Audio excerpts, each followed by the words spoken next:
Welcome, Amakhosi Network. Welcome to the channel. Today we're gonna be chatting Khama Billiat and what is happening with Khama Billiat, and we're also gonna be chatting about something I saw that was interesting when I was watching Sundowns players and the feeling it brought to me about Kaizer Chiefs.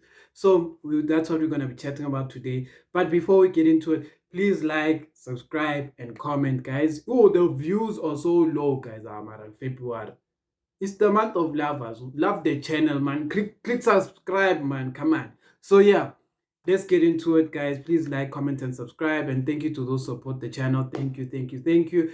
It's become a member. It's only 20 bucks. Please, please, please, please don't forget to do that. And yeah, let's get to it. So Khama Billiat is heading back to Zim, according to reports. Today there were videos showing him arriving in Zim, the airport, etc., and him going to chat with some teams there. And nothing is official yet, but it seems like he will sign for a team there. I don't know, they're saying teams like Dynamos and what are chatting to him. And it said that the teams that are there, they're giving him a signing on bonus and also a salary. So the first offer, I don't know how much the signing on bonus was, but I think it was like 250K, and like the salary was said to be 12K. That is Twitter, not facts. That is Twitter. So I don't know what happened, what if that was true or not. The second one came, they said it's about 360 signing on fee, and he was gonna earn about 76,000K. So a lot of the people were wondering what's happening with Billiat. Why didn't he just stay at Chiefs? Chiefs was like offering him almost like 200K per month. That's basically his one signing on bonus, kind of thing. And I think, I don't know if it was his agent, but someone who was chatting to Soccer Laduma, but it's someone, I think it was his agent and stuff. And he mentioned that Billiat is where he is because of bad advice. The wrong people were influencing him, giving him the bad advice. So it was a thing of outside voices talking to Billiat, giving Billiat bad advice. So it was a thing of saying Billiat arrived at Chiefs, did that smallanyana preseason. Then when his contract ended, he left because Chiefs offered him the bad contract. But because the bad influences were saying you're good enough, you deserve better, etc. And it's that thing of saying Billiat left thinking that Chiefs was going to bring a counter offer, but Chiefs was like, he left, so bye. So it's those kind of things that were happening. And yeah, I don't know how much the bad influences are, like if that is actually the truth, but this is now my observation. My observation is, as much as you can say that Billiat, there's someone who's influencing Billiat in a bad way, as much as you can say that, but you need to also put yourself in Billiat's shoes. Let's say Billiat was earning 800K per month, 800K per month, and then Chiefs now offers him 200K per month. Do you guys all see that 600K was there every month? Now 600K is gone. Do you understand that someone like Billiat was enjoying his style of living on 800K? A lot of you are going to say, but 200K is is a lot of money, but you never experienced living on 800K. It's like the guys on tender. First, they start chowing 500K. It starts with smaller things, getting a side deal, getting 20K. Then you get 500K. Then you get 600, 800. Then you get million, what. The next time when someone offers you 200K, you say, yahlanya. Mina, 200. I deserve 2 million. Because why? Now you're used to the standard of living of 2 million. You blow 2 million, you think you're gonna get 2 million again. Then someone says 200, you're like, ngeke, mina, deal about 2 million. So, in a nutshell, that's what happens. Someone is not used to that style. No one wants to downgrade. It's like if you grew up in Kukwini and then one day things come right for you and you move to a RDP or a nice house, then umhlaba yakushaya ngempama 2 feet, and then you have to go back in Kukwini. You all struggle to go back and cooking. A lot of people think that is easy. Downgrading is not hard, not easy, guys. Very difficult. Downgrade, like someone who was driving the best car BMW, Mercedes Benz, and then you're gonna tell him to take a taxi. He's gonna be like, me, uyangibona nginjani? Mina ngathatha itaxi mina ngiso. So yeah, that is the Billiat issue. It's difficult downgrading.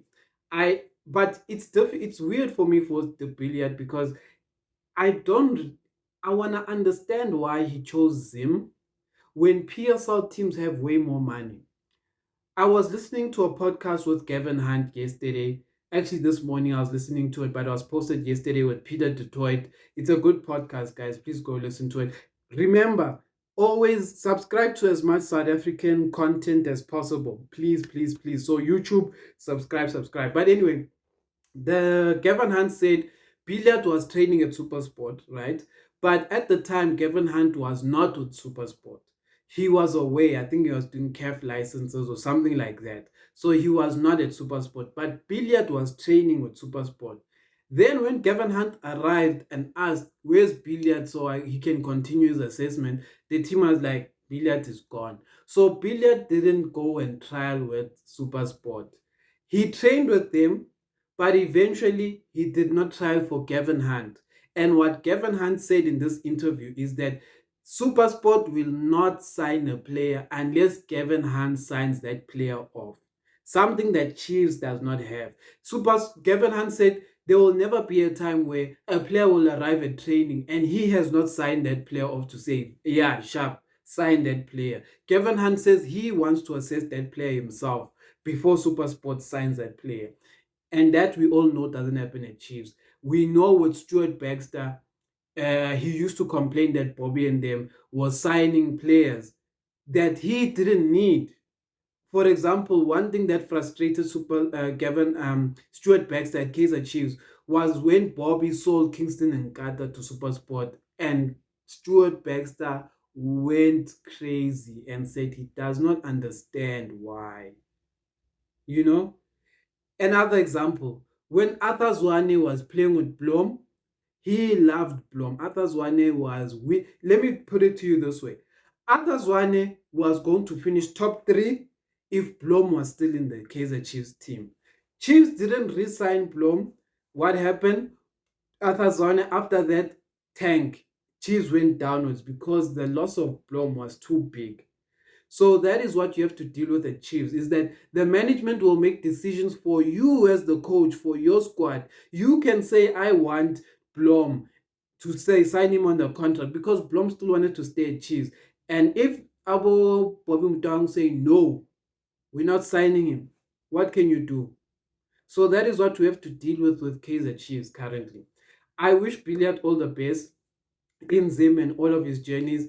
Yes, his legs were running out. I don't think Billiard will last past 36, but we also see the types of Elias Pilembe. But Pilembe didn't really have much problem with the injuries. Billiard, he has problems with injuries. I will never forget that game, his last game for Chiefs, basically, where he started the game half time, he was out. So I don't know what's going to happen there. So bad influences is a true thing. It does happen. Billiard probably is bad influence, but at the same time, cutting his salary by that much is difficult. Look at Ukune, guys. Ukune right now, they also cut his salary. Do you think he's happy?